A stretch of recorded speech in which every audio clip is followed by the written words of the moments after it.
This episode is proudly sponsored by the Rattlesnake Cable Company.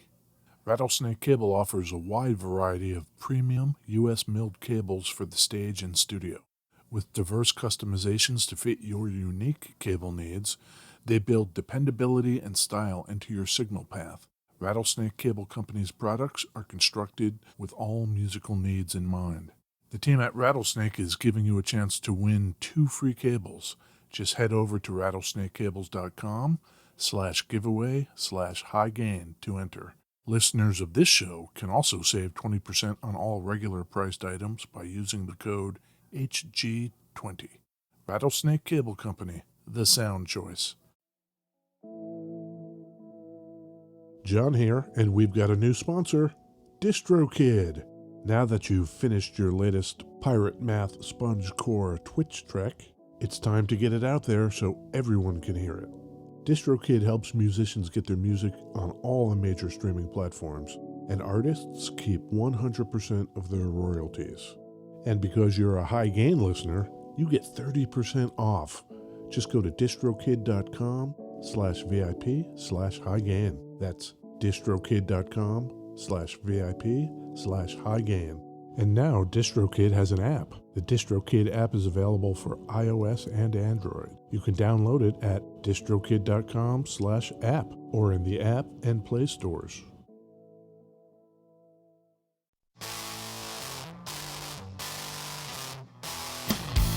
Oh, hey, it's me, Ed Peterson. Hi, Ed. It's me, John Kiltica. That was a good one. Yeah. It's the High Gain Podcast. High Gain Podcast, West Seattle, Washington. Yep, we talk about guitars. We do, all the time. Yeah. Still lovely out. Yes. Warm. Hot. Hottish, yeah. It's all relative. It's a dry heat. It's not Death Valley hot. No. You know what I mean? It's pretty hot down there. Record setting. Yes. I'm kind of into that guitar. Maybe not semi-hollow guy, totally. But, I kind of like the one pickup, one volume. I wonder, and I guess we'll find out together over the course of this episode, if this could be the semi-hollow for people that don't like semi-hollows. Ooh. Like, I don't know if I want a 335 necessarily. Yeah. But what do I think of this? Yeah. I'm guessing that it's import. And it is. Maybe, I don't know about cheap, but far less than a 335. Probably more in the ballpark of what an Epiphone 335 would be. And if that were the choice, this or Epiphone 335, I think I'd probably take this. Yeah. Does it have other cool colors? It does. Are we going to talk about those cool colors? We are. Oh, okay.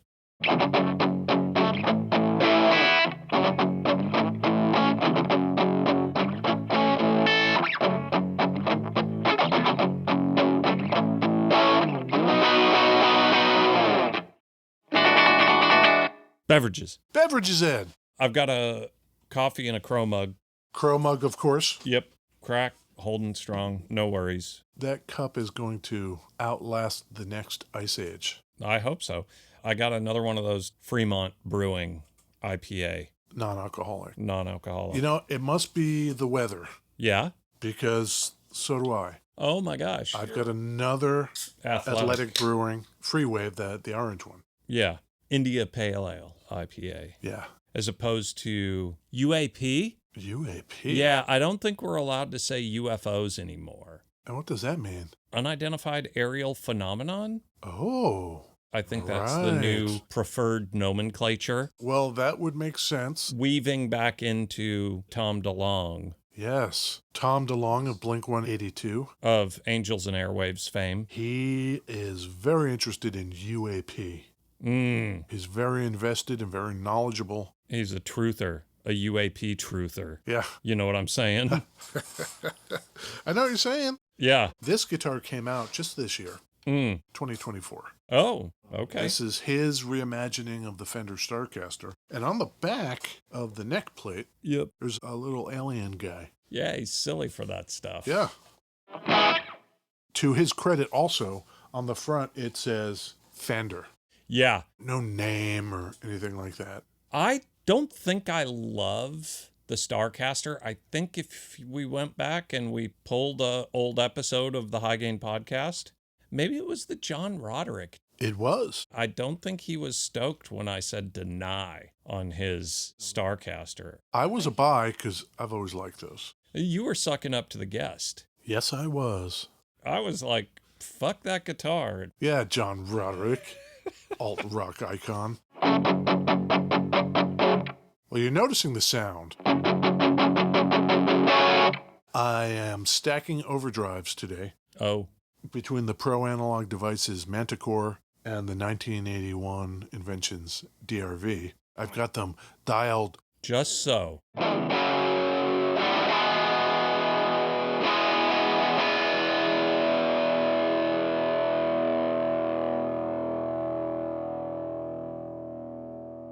We don't have amp in room with us. That's right. And I've had a couple hollow bodies in my day. There's always that fine line with hollow bodies and driven amp in room and the feedback that you can get out of those things. I bet it's tameable, but I bet it's a screamer. Well, the pickup in this is meant for that. Oh, yeah? It's a Seymour Duncan SH5 custom humbucker, and it is wound to be super duper hot. That's great. I can imagine going into an amp like you're describing. Yeah. With a pickup that's already very hot. That's what you want to do. That's what he wants.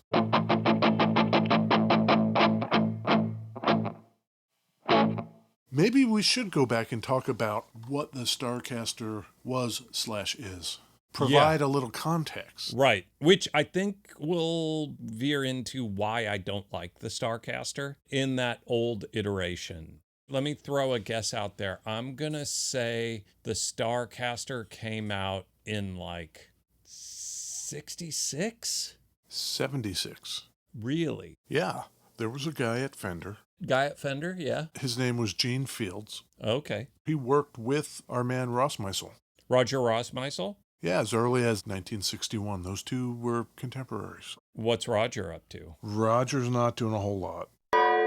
When did we lose him? 74. He moved back to Germany to live with his mother and found work in a department store. And that's probably what killed him. Living with his mom and working in a department store. Yeah. Yeah, that's two strikes. Yeah. You got to be spending your days thinking, what happened? Top of the world. Yeah. Made the Rickenbacker 300 series. I designed that Rickenbacker. I designed that Fender. Yep. What did I do wrong? I believe, if memory serves, he maybe enjoyed the alcohol and he was a bit of a party boy. Living it up there in SoCal.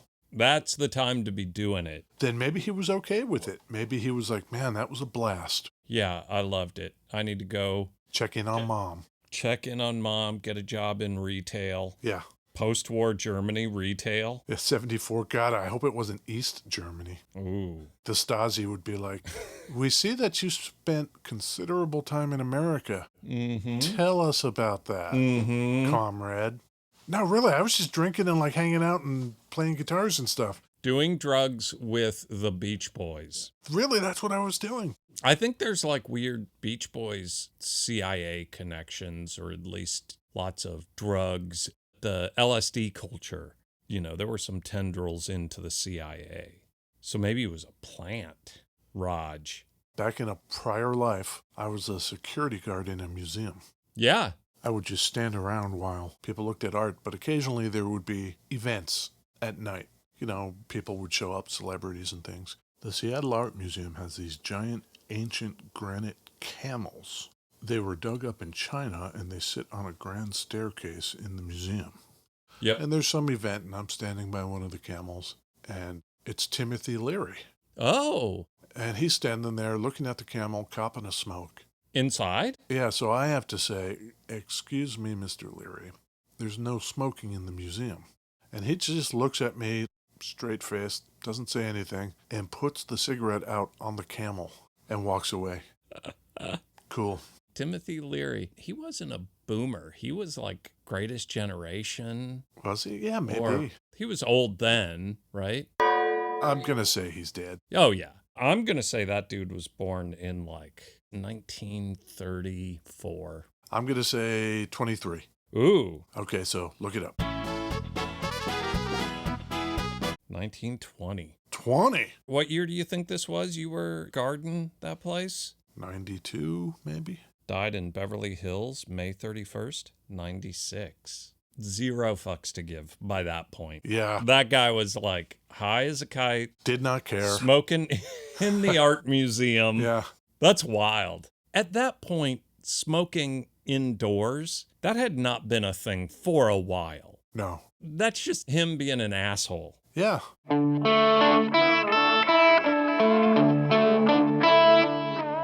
Anyway, Gene Fields, working with Raj over there at Fender, he designed instruments such as the Mustang bass, the Music Master bass. I believe you have one. I have one. I love it. The Bronco. He's short scale guy, beginner guitar guy. Yeah. That's his deal. Then they say to Gene, oh man, these 335s from Gibson are all the rage. Yep. We don't have anything like that. We need to have something like that. Which is exactly why I dislike that guitar. So they say to him, well, Gene, we've got all this surplus Coronado bodies. Mm-hmm. Do you remember the Coronado? Oh, for sure. Can you do something with those and just like come up with something new? Mm-hmm. To his credit, Gene said, no. If you want something new, I'll design you something new. Right. So the first thing he did, as opposed to the 335, was make it offset. Boom. Second thing he did was screw any kind of trem. This is going to be hardtail. Because the Coronado had a trem, I guess. A lot of them did. He put 5 knobs on it. So instead of 2 volume, 2 tones, there was a master volume. Thumbs down. My guy, Tom DeLonge, Yeah. he knows what's up. He's got a master volume. Yeah, exactly. And nothing else. Yep. 5 knobs. No thanks. That's at least 4 too many. And they introduced it in 76. Mm-hmm. It was kind of a flop.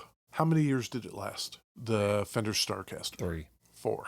By 80, it was gone. But as us today people know, even if not all of us appreciate it, Yeah. it had the lovey humbuckers in it. Yep. And those things are screamers. Sure. And people have started taking a second look at it. Among them, Johnny Greenwood, Radiohead, the guy in The Killers, some of our most beloved alts. Right. I get the appeal of it. I just don't like the, Gibson's making this thing that we're not making, I can get that. Yet I can also appreciate a person like Gene Fields who was like, no, I'm not going to make it look like a 335. And I'm going to make a different headstock. Remember the original ones that had that, they called it a fin of color? People hated that too. Yep. I think our man Tom DeLonge did too, because the headstock on this new Tom DeLonge Starcaster is the fat 70s headstock. Love it. Yeah, I kind of like that too. And this is a roasted maple neck, rosewood fretboard. Where's it made? Indonesia. I'm looking at UFO sightings in Indonesia. Oh. Sumatra, Java, Bali, Jakarta. When it comes time to make this Tom DeLonge Starcaster, they're probably talking to him about all kinds of things, like what features, what colors, how much you want it to weigh, all the stuff you want to ask someone. I wonder if they asked him, where would you like this made? And because of the sightings you just listed, maybe he was like Indonesia all the way. Oh my gosh, are you kidding me?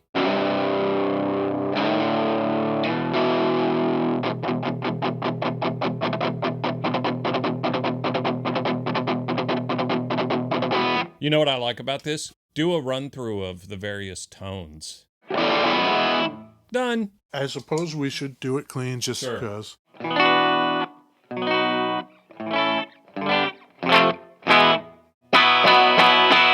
really like the neck on it. It plays well. It's a C-shaped neck. I don't know if it's the pickup or the body shape or the fact that it's a bolt-on neck as opposed to a set neck like you would have on a 335. It brings a different kind of spark to it than a 335. That pickup probably has a lot to do with it. Just a really hot pickup in the neck. Because the 335s, I think, are kind of meant to sound warm. And this thing sounds hot.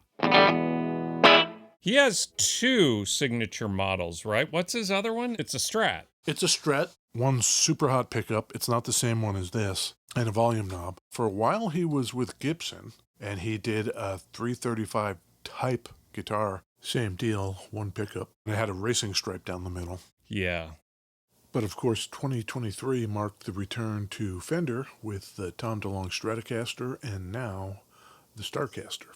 This is uniquely Tom DeLonge, right? There's no variant in the Fender line where you would mistake it for like a weird Starcaster.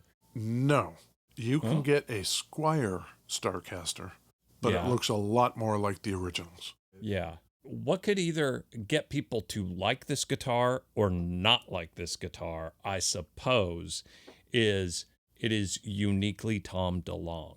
You know what I mean? There are signature model Strats that you just look at it and it's like, oh, that's a Strat. And maybe on the back of the headstock, it has the signature. They don't make anything else like this. True. I think that's okay. I think that's cool. I don't find myself caring with this one like I might with others. Yeah. Our example here is surf green. Okay. And it's satin. Yeah, I like that. Which is kind of nice. And the body is double bound. The neck is not bound, just dot inlays. So you can get surf green, shell pink, shoreline gold, and Olympic white. The shoreline gold in satin finish, it's kind of weird. It looks more brown. Oh, really? There's no like glistening gold quality to it because it's matte. Yeah. So it's Tom DeLonge Fender Starcaster. Yes.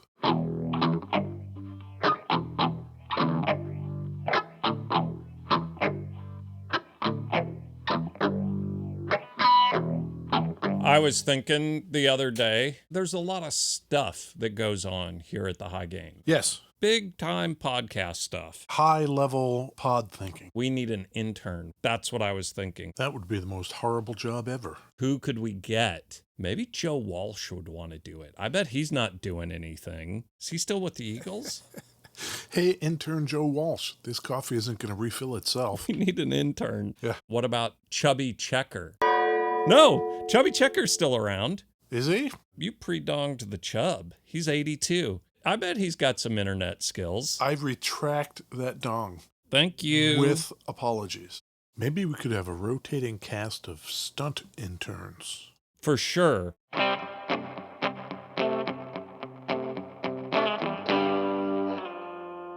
So, that original Starcaster ad. Yeah. 1976, the disaster upon which this Tom DeLonge is built. Mm-hmm. Should we do some time machine smash and grab? Smash and grab. Yeah. You're going to go back to 76 OPEC crisis. You got to blend in. Probably going to need a stash. Mm-hmm. Do you have any bell bottoms you could take with you?